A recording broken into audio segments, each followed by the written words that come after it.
Okay, we're gonna put a microphone on. There we go. There we go. Can you hear me now, Minnie? I can. Can you hear me now? Mic's on. Okay. There you are. You can hear me? I can hear you. Woo! Hey, it is 12:01. It's 1:01 somewhere. Hey, everybody. Welcome to Festool Live. It's Festool Friday, and we have a heck of an episode planned for you. And Minnie, do you know what episode this is? 176. 176. And we're celebrating today because we have Garrett Sato on the board right here. Woo! That's my brother. He's back from Hawaii.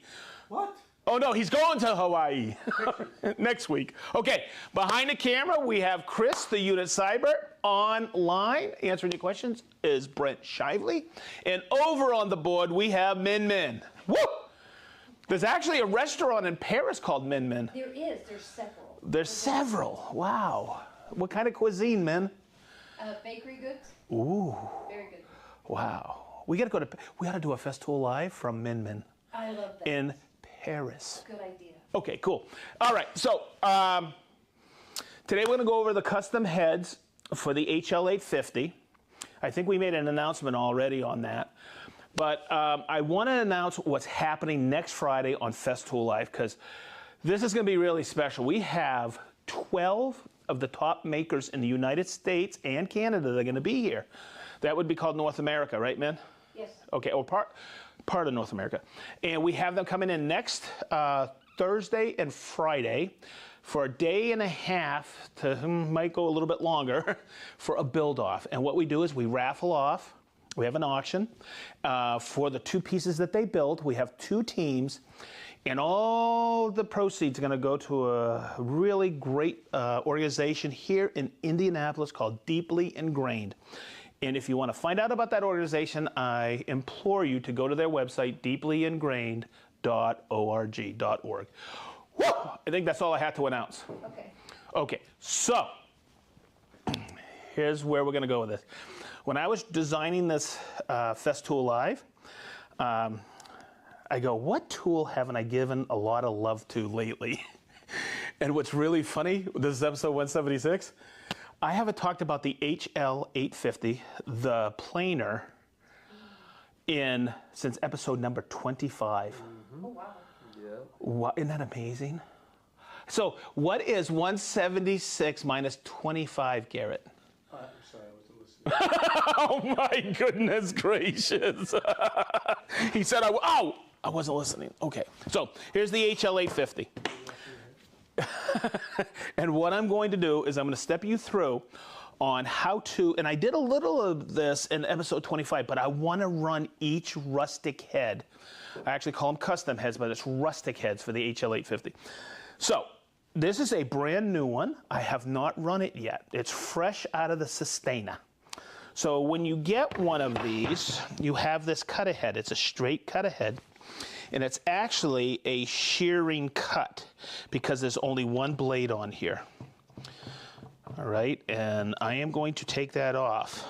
Now there's several things I need to coach you through to put a rustic head on. Now, the first one I'm going to do or put on is this one.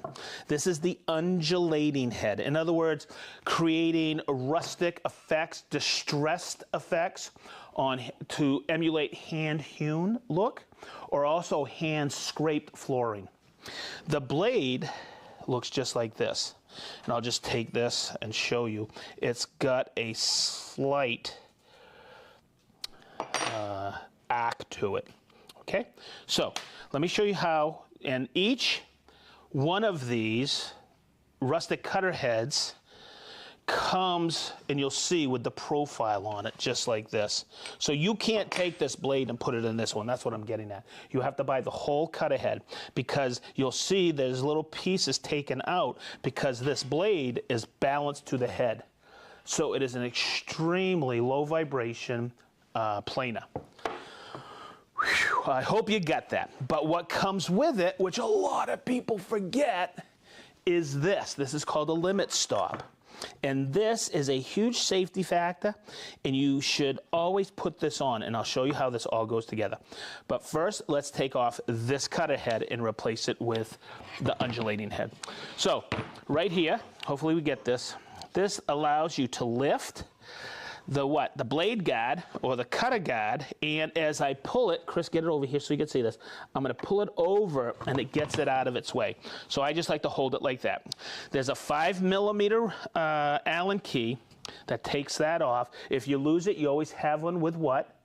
Your track saw or your MFT. And there's a button right here. Hopefully we got this. This is the ABBA lock right here. See that? So I'm going to depress that. And it's holding on the ABBA right now. So as I turn it, that button goes in and locks the ABBA shaft.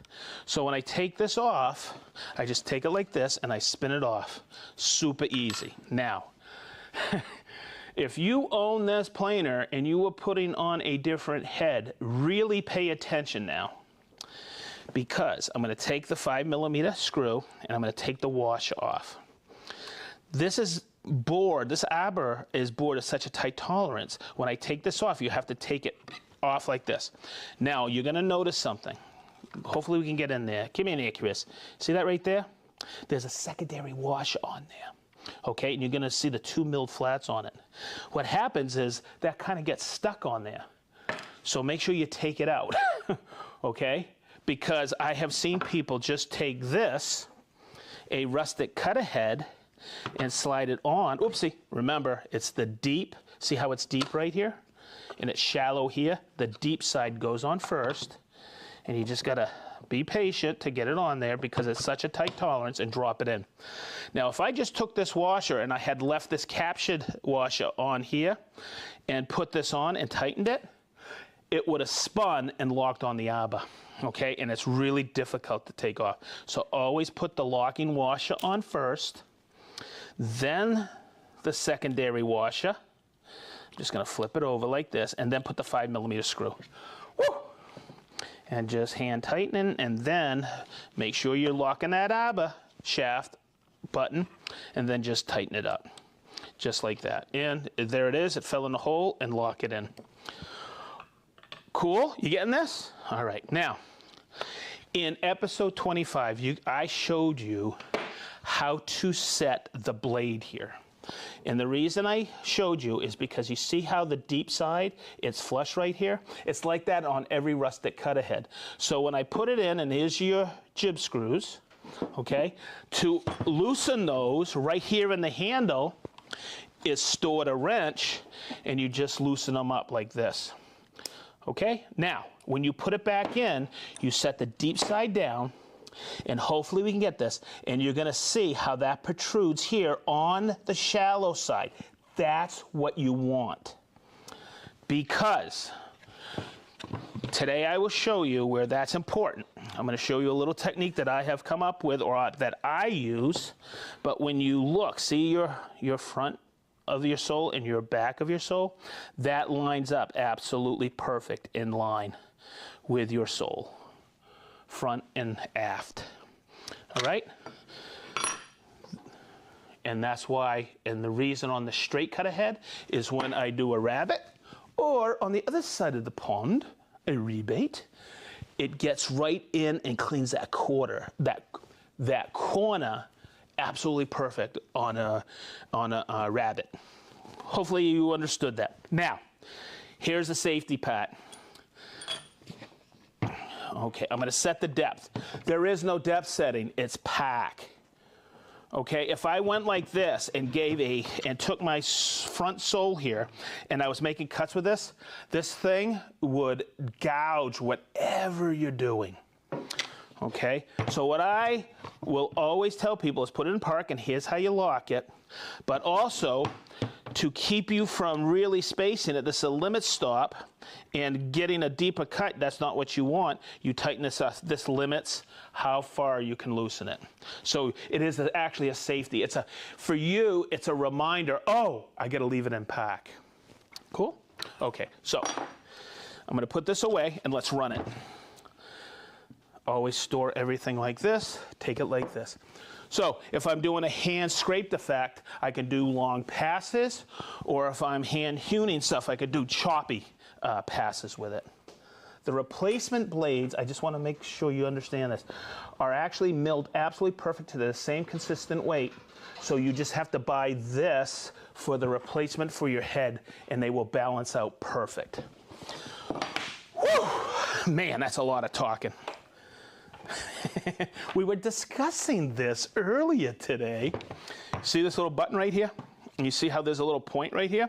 Always verify, Garrett's laughing, always verify it's in the direction of where your port is, your dust port, because you could take this off and switch it here, but then you have to switch it here. So I have these wonderful colleagues here at Festool that love to switch things over. So I always make sure, I didn't want Chris to get a face full of dust, okay, or chips. So I'm gonna switch it here. So see that point on there? Make sure it's in that direction, and you're gonna see how it's closed off from going out that way. I will use this when I'm using a different cut ahead in a minute, okay, the fine rustic, because I'm going to use this as my guide. And you'll see what I'm talking about. I want to show you a couple of techniques that I have come up with to get a really great effect with the other. So remember the HL850's hardwired. I always use a 36 millimeter, okay? Because you got to remember, this makes a huge amount of chip all at once. I also, because I don't want to keep changing bags, I can eyeball my chip in here and my CT Cyclone, and I'm always checking it. Now, I've heard some people say, oh, the dust extraction isn't the greatest. Well, I'm going to have you see it today, all right? Because I was in here yesterday. Minnie, you heard me. I was in here quite a bit yesterday afternoon running a bunch of samples, and I'm going to tell you, I barely had anything to clean up off the floor, just a little chafe. All right, one more thing, and a lot of people who own this don't realize this. This here is a little boot, okay, or a little kickstand. But when I'm using the rustic cut-aheads, it can sometimes catch, and it did yesterday. I had forgotten, so I said I got to make note of this.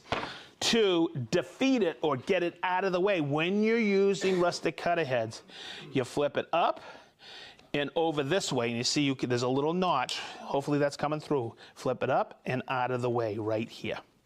Okay, that way there you can go in any direction. Okay, so let's take a quick cut and see where we're at.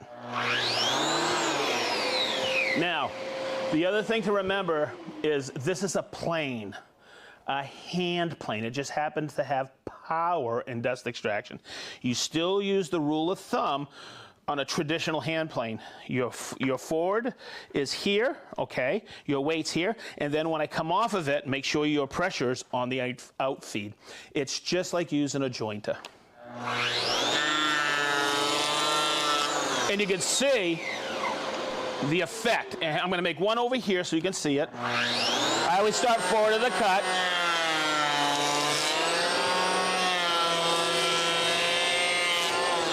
Okay, now, I go fairly slow, but to really see that, come over here. Hopefully I don't want to blind you, Chris. You can see the effect that it causes. Here I was going a little too fast, so I slowed down. Okay, now, yeah, I was going with the grain, but you can see how that creates undulations in there. Okay? I am going to take another cut just to show you. You can actually do this. And I know people who do that, they'll wrap a column or they'll wrap a beam that maybe there's an I-beam going through, and they'll wrap it. They want a Tudor-looking look, and they'll build the beam, take it apart, and then take, like it was hand-hewn with an axe, and just do that. Now, I was at a flooring school in Florida, and I took a picture of it. I lost it. But you have only one depth. And if we come in here, I'm going to take the light again here, Chris. That may be too deep. Okay, so what I saw was these guys were taking, I'm going to take this apart now.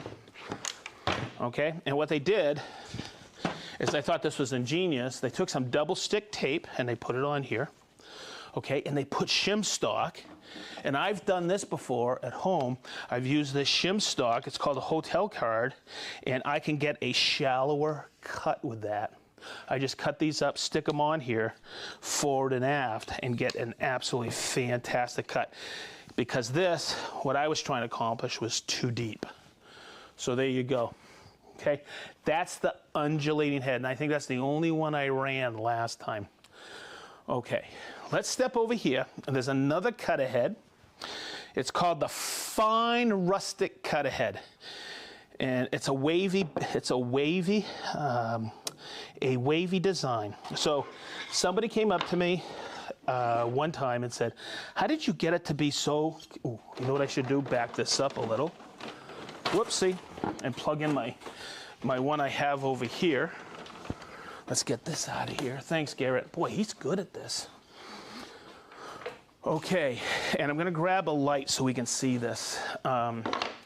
They want to know how I got consistent across here, how I line up my HL850 with the fine rustic, and this was the piece. And I said, well, if I, and this is what I want you to understand, showing you all this. You could build a beautiful raised panel like this and have it on wherever, even in the kitchen or somebody or a built-in. But if you open the door, you could see something like this. Okay, it adds a little more architectural effect to your piece.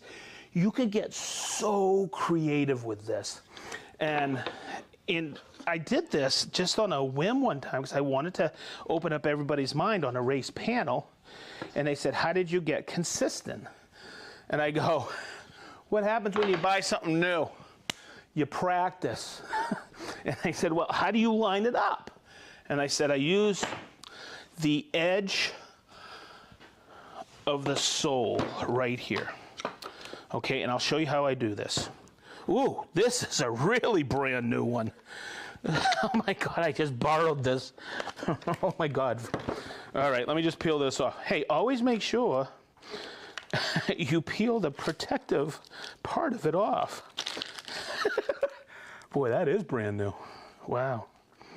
Okay, let's take this off. You know where I usually see this is when I'm out using somebody's router and I forgot to take the protective coating off the router's base. And I was going, why is it hesitating? Hey, Garrett, you had that the other day, didn't you? I actually like peeling it off. Oh, okay, as I'm setting up, I got to tell you a quick story. I was doing an install in a kitchen once while I was actually finishing up. And I was there, and there was somebody there, and they said, hey, I just bought this new stainless steel refrigerator. Is this supposed to look like that blue haze on there? You know what I'm talking about, Minnie? I do. So I reached up there, and I peeled it off. She goes, oh, my God, thank you. Oh, my God. Oh, never mind. Okay, so here's what I'm getting at. To get consistent, to get good with this, there's a couple of things you have to know.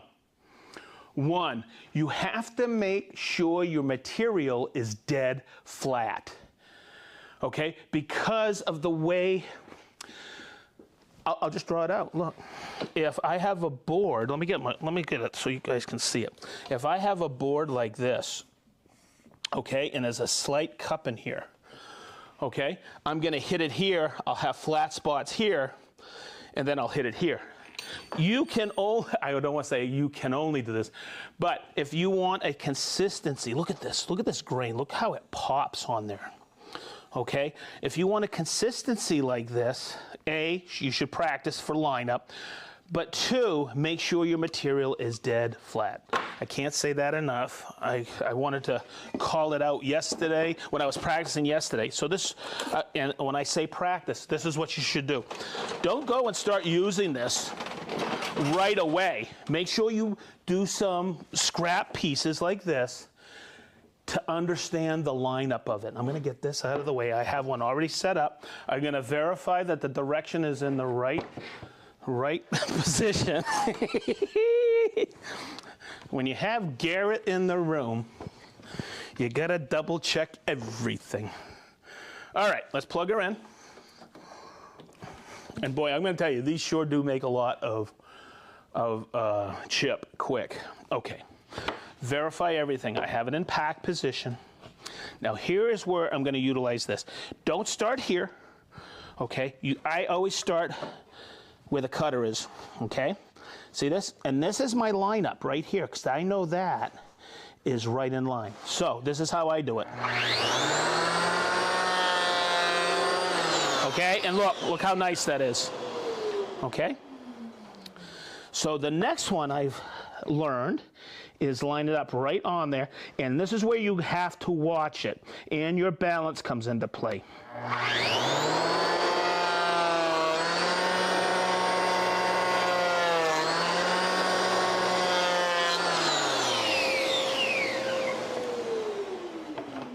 And there you go. Now, you see there's a little ledge here and here.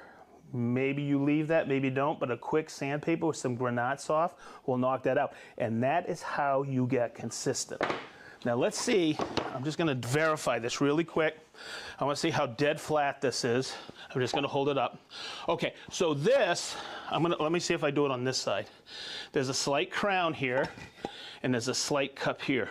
Okay, I'm just checking my daylight on this, but I want to go over what I was talking about having dead flat, perfectly flat material. So I'm going to start over here and get my line up.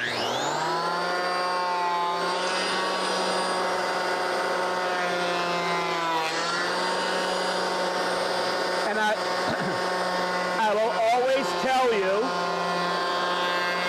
go at a steady. See how I went a little faster here? Okay, I was getting some tear out because I was going too fast. So I slowed it down.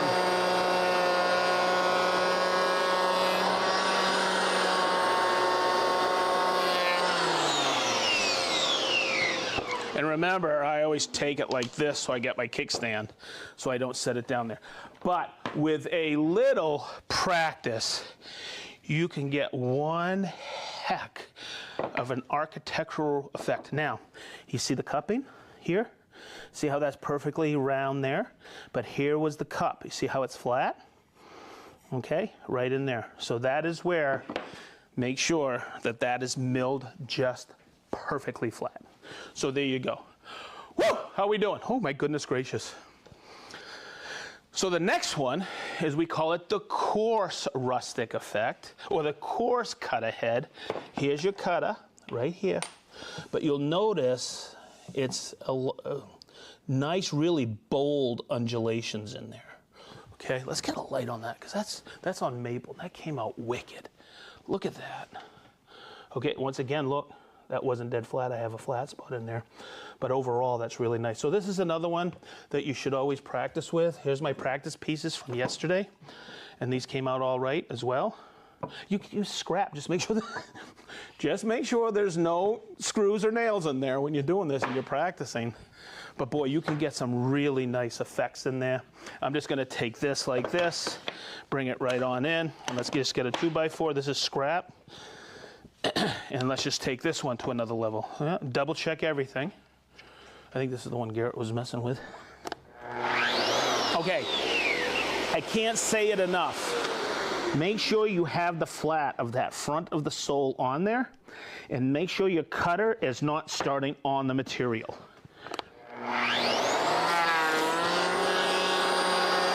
And a nice fluid motion, like this.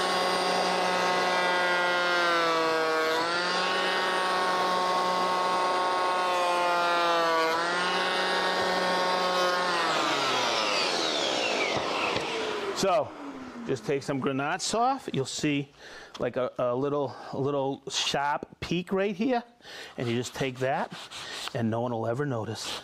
And you can just very lightly take that down, and you go. And think about that. That's one heck of a looking 2x4, isn't it? Okay, never mind. You imagine opening up a wall and having, I'm just kidding. So I'm sitting in Germany one night at a really cool beer hall, and I looked over, and the trim had this effect on it. And I said, that is really cool. And I knew how it was done. It was done with probably, or most likely, the HL850. It was a great look for some trim. All right. I'm trying to think about everything I needed to do today. I'm looking at my notes real quick on the board. I think I got everything. Hopefully this made sense to you, and running each and every one of the Rustic heads, it may have opened up your creativity. So I just wanted to, I wanted to cover that because I don't think in episode 25 I did a do justice, right? Is that do justice? No, I didn't. Did that sound good, Garrett? Garrett's writing notes, Minnie, to make sure I say everything right. Good. He needs to know. Yes. Okay. So wow.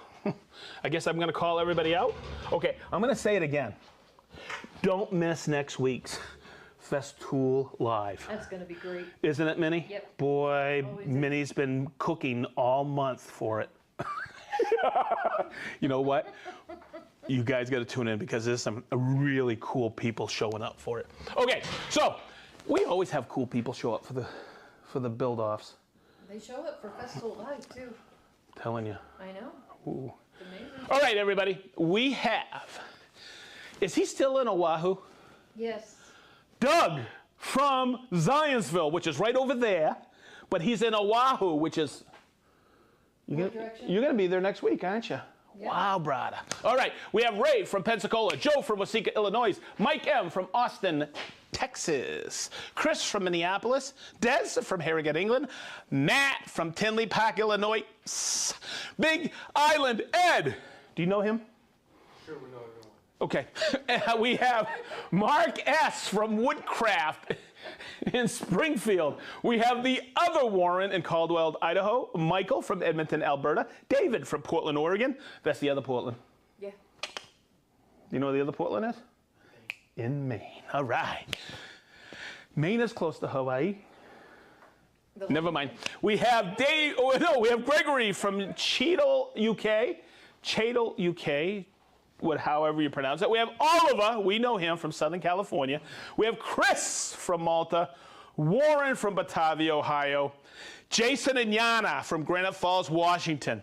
We have Joji from Sugar Grove, Illinois, Rick from sunny Blackpool, UK, Jason from Fenton, Michigan, Petri from Jolarvi, Finland. We have Tom and Kelly. There they are, everybody. Yep. They're always with us. From Eatonton, Georgia.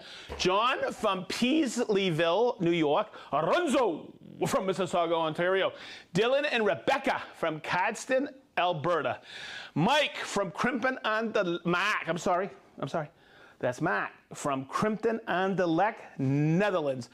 De Costa and Sons from Hatfield, Virginia.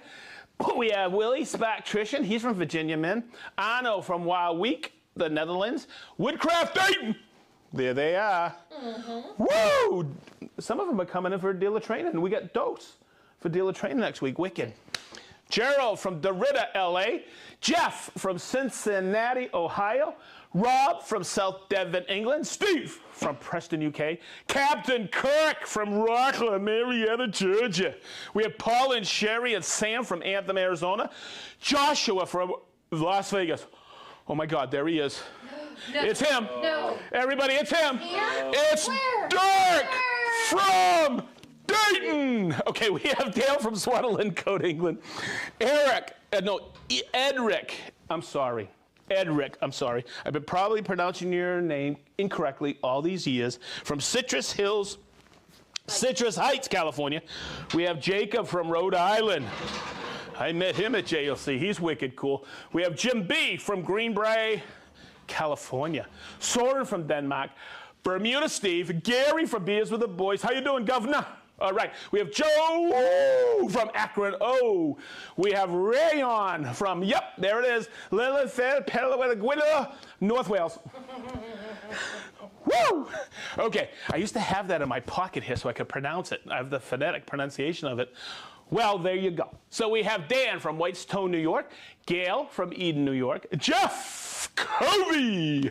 He's from Michigan. Joseph from Bellevue, Nebraska. Give from Shaker Heights. David from Israel. Jurgen from Delft, Netherlands. Whooped Woodsman, Oregon. How you guys doing? Blake from Nevada, California. How you doing, Mr. Weber?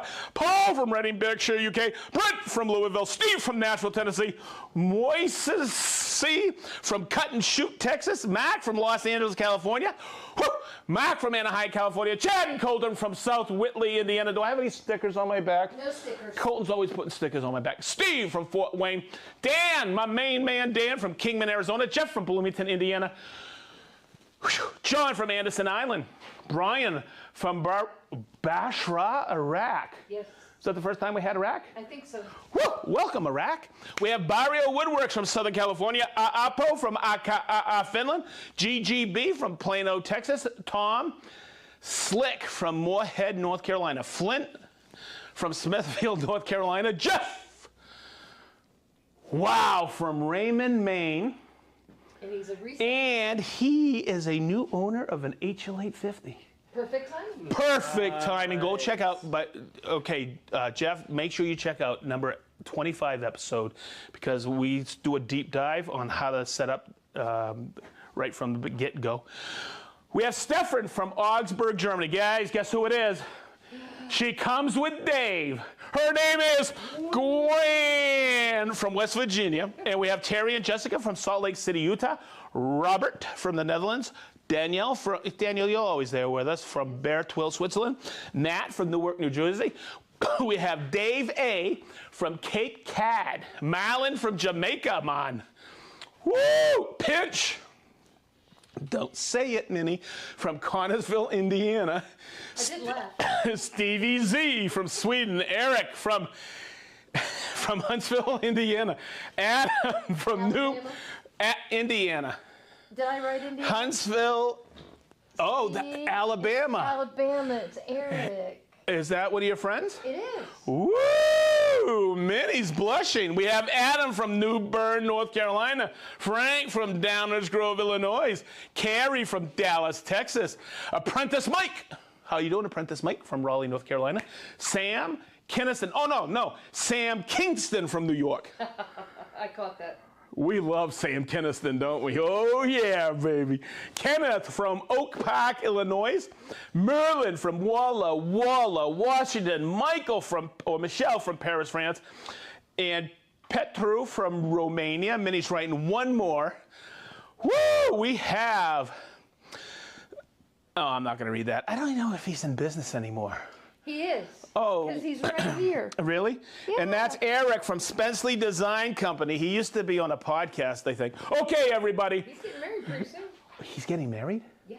Really? Yeah. Congratulations. All right.